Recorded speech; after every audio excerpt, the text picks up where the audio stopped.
Ano nga ba magiging GCash ang SPay later ninyo? Tara, alamin natin.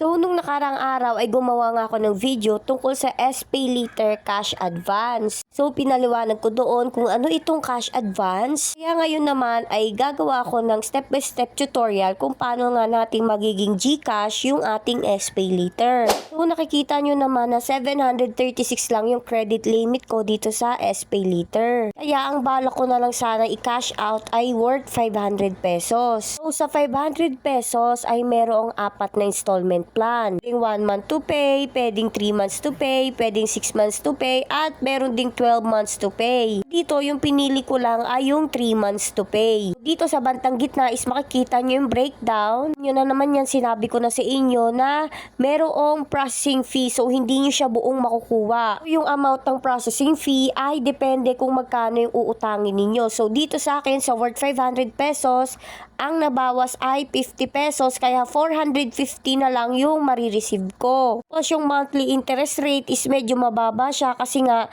mabilis ko lang din naman siya babayaran. Tapos meron ding interest fee na 19 pesos. Ang total monthly payment ko ay 186 and 8 centavos. Yung repayment schedule ko every 15 of the month kasi parang umutang ako neto is July 16. Kaya nung na-check ko na okay na siya, hindi ko na yung withdraw. So, tandaan ninyo na mapupunta to sa inyong ShopeePay account. Kaya kapag hindi verify yung ShopeePay ninyo tapos nag-transfer kayo, ay hindi nyo siya makukuha. Pupunta lang talaga siya sa ShopeePay. Kaya dapat make sure nyo muna na verified ang inyong ShopeePay. Ito nga, naging successful na siya. I-check ko na yung ShopeePay ko kung pumasok na ba siya. So, ito na yung ShopeePay ko at kung makikita nyo, may laman siya ng 456 kasi may naiwan pa akong balance dito na 6 pesos. Pero yung pumasok sa akin talaga dito is 450. So, ang tanong, paano natin siya masisend sa aking GCash? So, need nyong i-click itong send money. Hindi pa verified ang inyong ShopeePay ay hindi nyo magagawa tong next step na to.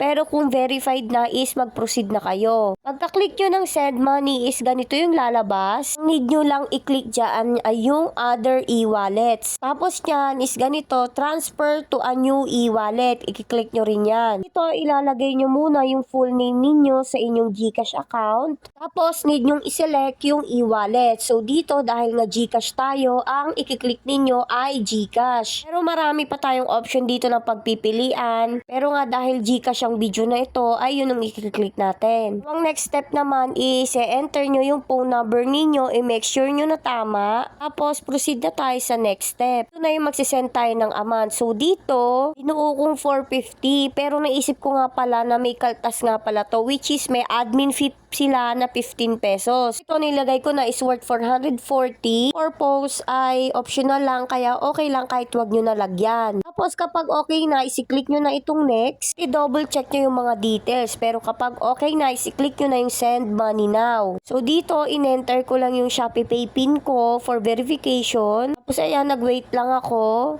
Tapos, ayan na, okay na, naging successful na siya. Said na sa GCash ko yung 440 pesos. So, baka magtaka kayo kasi iba yung date niya dito. Kasi nga ngayon ko lang siya naisipan i-send sa ShopeePay to GCash. So, yun nga no, sana may natutunan kayo sa video na ito. Thank you for watching. Yun lang.